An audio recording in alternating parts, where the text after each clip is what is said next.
traveling to India got you worried? Be smarter than I am. Wear proper shoes and proper clothes. This is a serious forest road. Well, in this video, I'm going to show you how to plan the absolute perfect trip to India by following an itinerary that will not overwhelm you or give you culture shock. Show you exactly what to pack, what to wear to be comfortable in India and stand out less. I just bought a kurta, a really pretty one. It's gold. It's so beautiful. Wow, look at this. Manage transportation like a pro.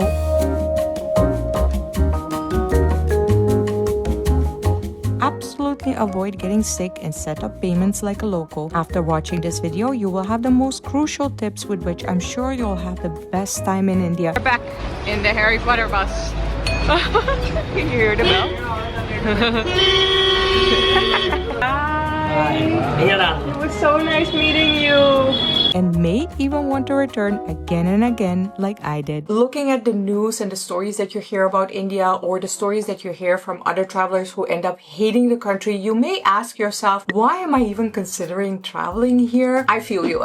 Hi, my name is Ivana and I've been traveling in India since 2015 as a solo female traveler. I've been all across the country and I never got into really serious trouble. However, if you're worried about traveling in India, I was thinking the exact same thing when I was planning my trip to India in 2015. However, let me give you a little spoiler. If you manage to ace the preparation part and actually know what you're getting yourself into, get help from locals, you might not end up just not hating India, but it might turn into your favorite country like it did with me. You want to know my secret for planning the perfect trip in India? Ask help from locals, because as a foreigner, India is really complex to navigate and there are different rules for foreigners than there are for Indians. So if you're just trying to plan everything by yourself, you might end up with heavy culture shock and overwhelm. So let me show you how to plan an itinerary with the help of a Fiverr freelancer. I'm going to request an itinerary from Jussie and I'm going to pretend that I'm a complete novice because I want to test his knowledge on how many problems foreigners run into when traveling India. I'm going to request the itinerary for the regular places like Mumbai, Jaipur, Delhi and Agra because Taj Mahal is in Agra,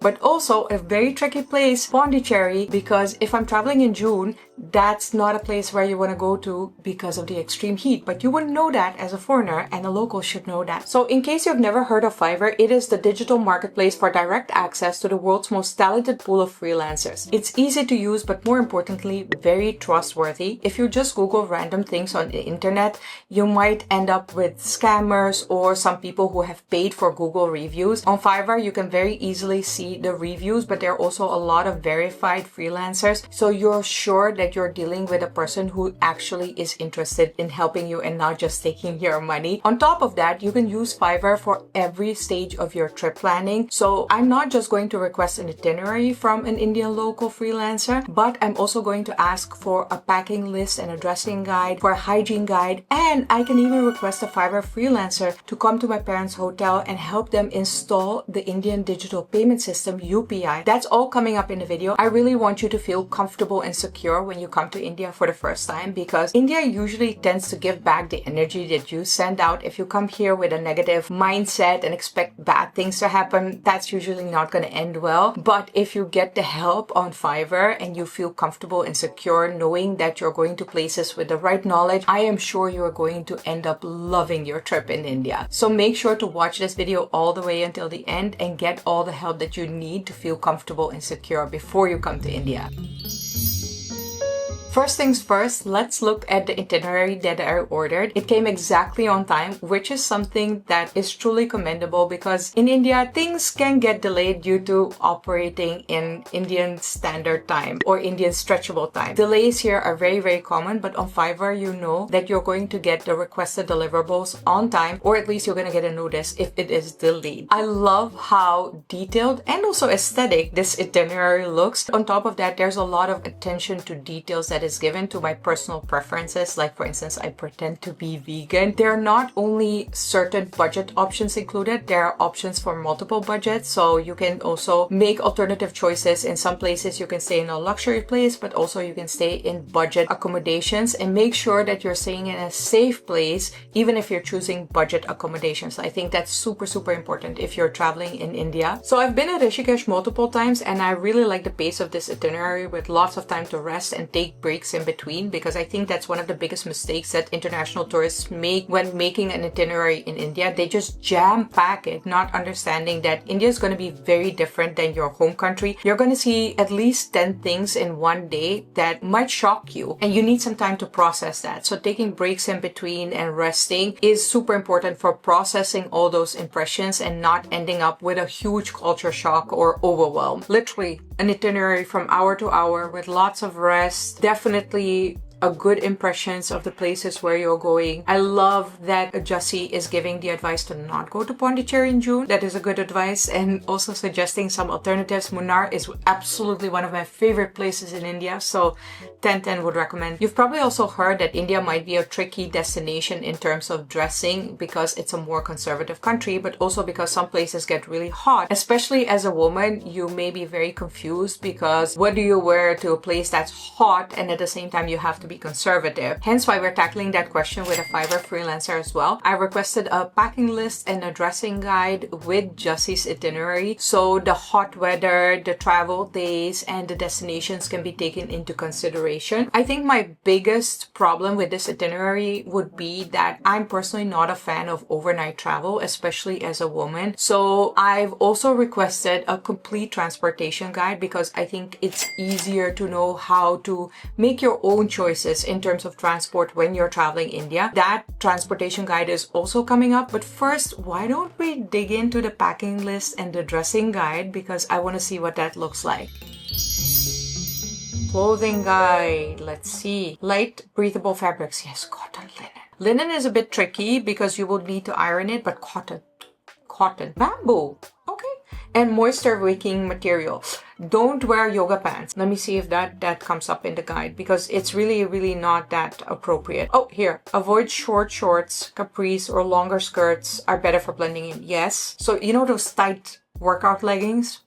Not appropriate. Don't wear that. Shirt dresses or wrap dresses. Oh, beautiful for your pictures. Love that. The pictures and details included. I love this. Packing list. Yes. I just love the pictures given for reference. There's so much attention and detail that has gone into this guide. Now, you may be fully ready for India with your perfect itinerary. You've packed your most comfortable, beautiful clothes. You're ready to go, right? You're gonna have the best time in India. But then when you arrive here, you get sick. We don't want that. I personally would like you to prevent getting sick. But if you do get sick, I also want you to know where to go. Where can you find a hospital? Where can you find the right medication? And for this, I have requested a hygiene and health guide to guide you through all those options. So at least if you do get sick, you are prepared and you know where to go to get the right care. One thing that international travelers definitely don't anticipate before they arrive in India is how much cash is dying out as a payment option here. Usually, if you grab a cab, they may not have change, and that might already frustrate you. But there are also local shops who just don't take change, and your international credit card is also not going to be accepted unless you're going to a big shopping mall or paying at your hotel or something. In India, we use mostly UPI as a digital payment system. But the good news is that you can get it installed as an international traveler. However, I think you're definitely going to need help with that, because just like getting an Indian SIM card, there are different rules for foreigners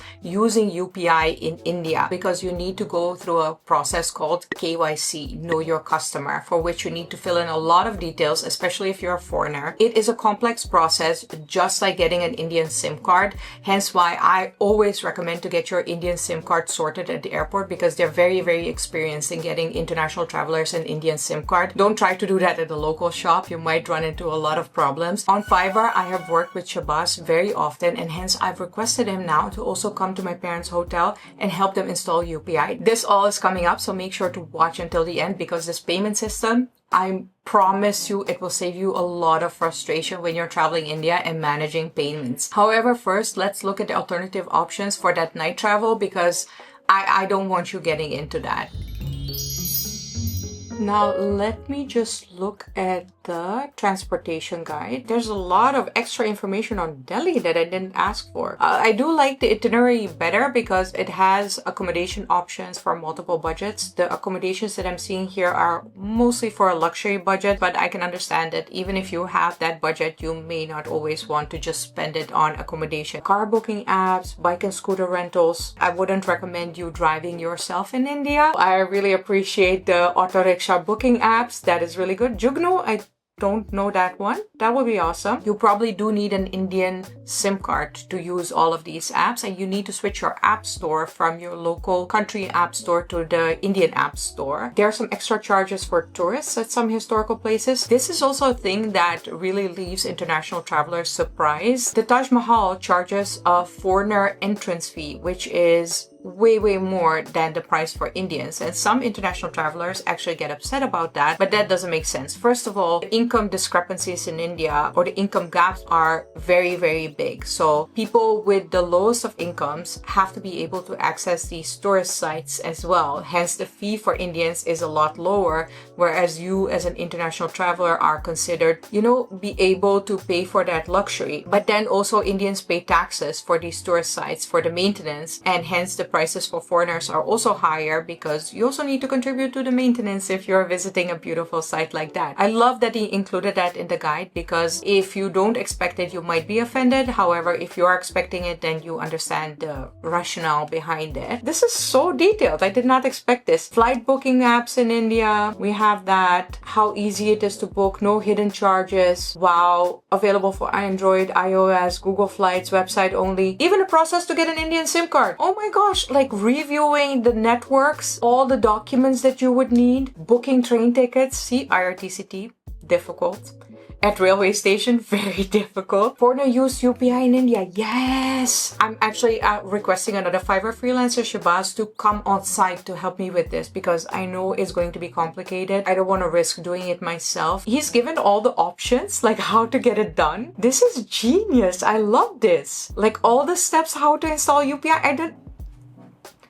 Looking at this guide, I am severely impressed. It's not the most aesthetic guide, but in terms of details, perfect. On Reddit, I've actually read so many stories of international travelers getting so sick in India that it sometimes comes up years later because it may be some kind of unknown bug to your system. We don't want that. Let's look at the health and hygiene guide to make sure that you stay healthy, but also I want you to know where to go to a hospital, for instance, or where to get medication at a pharmacy if you do get sick in India and not have to leave the country because you are so sick. Something that's super important to know, and something that I also messed up in the past, especially with transportation, is that if you want to make an Indian train journey, which I always recommend because it's the experience of a lifetime, you do have to book the ticket way in advance. Yes, there are tourist quotas, yes, there are totals, but they might not be available on the day when you want to travel. So I always recommend just make sure that that's taken care of in advance. However, the IRTCT website is a little bit hard to navigate if you're an international traveler, and also the payments might be too complex for you. So you can actually get help on Fiverr as well with a Fiverr freelancer who books the tickets for you and manages the payment so you don't have to get into that yourself. And I would highly recommend that. I have booked my train tickets in the past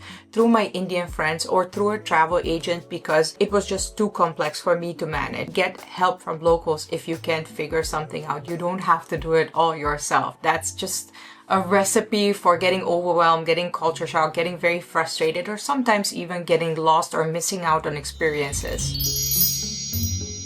Health and hygiene guide. Wow! Again, a very aesthetic guide. It just looks really good. So I really appreciate it when people put that time and effort into making an aesthetic guide, which is easy to read. Yes, preventing illness. Perfect. Heat and humidity can lead to dehydration and heat exhaustion. Avoid ice cubes, tap water, and juices from street vendors. Let me see. Carry hand sanitizer. Super important. Every time you're eating, a lot of Indian food is eaten by hands. Hand sanitizer or wash your hands. The times that I've gotten sick are usually when I didn't take this so seriously. I thought like, oh, I just washed my hands like 10 minutes ago. No, wash your hands directly before you eat your food because you don't know what other things you have touched. Use tissues or toilet paper. Bring your own toilet paper. In many public restrooms, unless it's a 5-star hotel or something, or maybe even a shopping mall, luxurious shopping mall, you won't find toilet paper, so you need to carry your own. Choosing safe foods. Very important. Stick to freshly cooked hot food from your reputable restaurants. I would like to add to that, eat from restaurants that are crowded. Don't go into an empty restaurant because the food might be questionable. If there are a lot of locals eating at a place, one, the turnaround of the food will be very high and your food will definitely be freshly made. Eat fruits with thick peels, bananas, oranges, mangoes, yes, and wash them before peeling, yes. I'm very cautious myself. Like if I touch a mango, and it's unwashed, right? Like I will wash the mango and then I will also wash my hands and then I will peel the mango. And even before I touch the fruit, if I'm touching it with my hands, I will wash my hands again. That's how much you need to wash your hands. What to avoid? Raw salads, cut fruits, yes. Chutneys from street vendors, yes. Unpasteurized dairy products, very good. Street food, unless from a well-reputed vendor with high turnover. There you go. Seafood. Personally, one thing I would like to add to this, go vegetarian. When you're in India, there is an infinite amount of vegetarian dishes that you can try, and I can guarantee you the people who have usually gotten very sick in India have eaten either meat or seafood. So stay away from that. Handling food poisoning, drink ORS solutions. If symptoms persist beyond 48 hours or include fever, seek medical help. Okay, but where are we getting medical help? How to find a doctor. Large cities have quality hospitals, yes? Oh, even mentioning hospitals, Apollo Fortis, Max Healthcare. Perfect. Apps like Practo or Librate can help locate nearby doctors, yes. Pharmacies, called medical stores, perfect. Emergency contacts included, perfect, yes. Handling periods while traveling, I need some extra information on that because one time I was walking in Jaipur down the street and I legit didn't know where to get period pads because there wasn't a shopping mall or anything.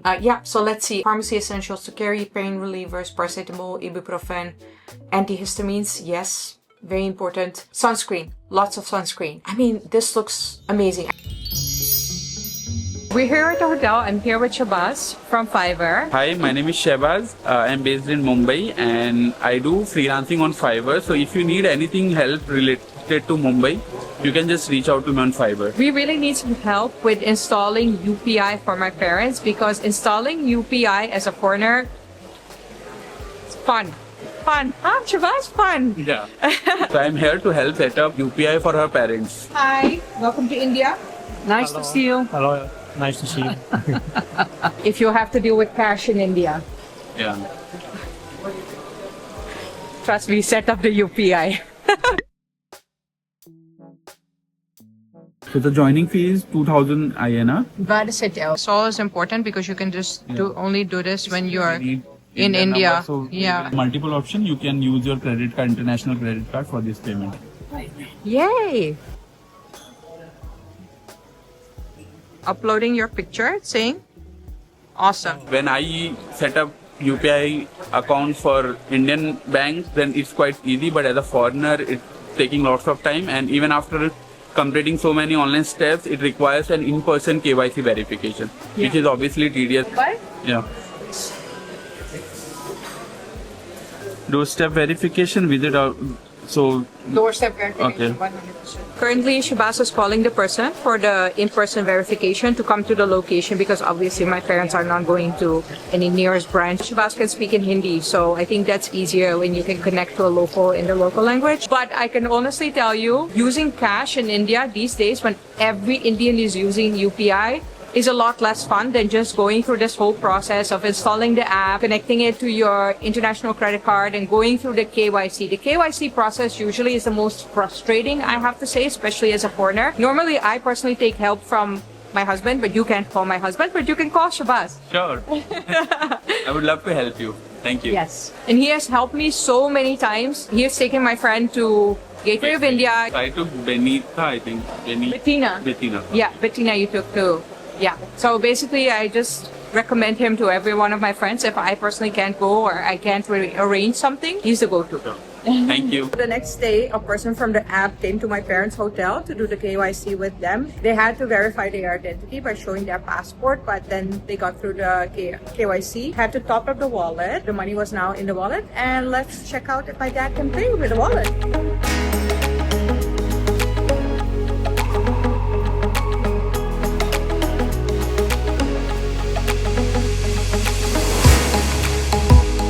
And it worked. Paid the bill with UPI. Awesome, this works. So that's definitely the way to pay with UPI if you're traveling in India. Make sure to get this installed. It's gonna make your life so much easier. Hello. How was India? How was India? Always perfect.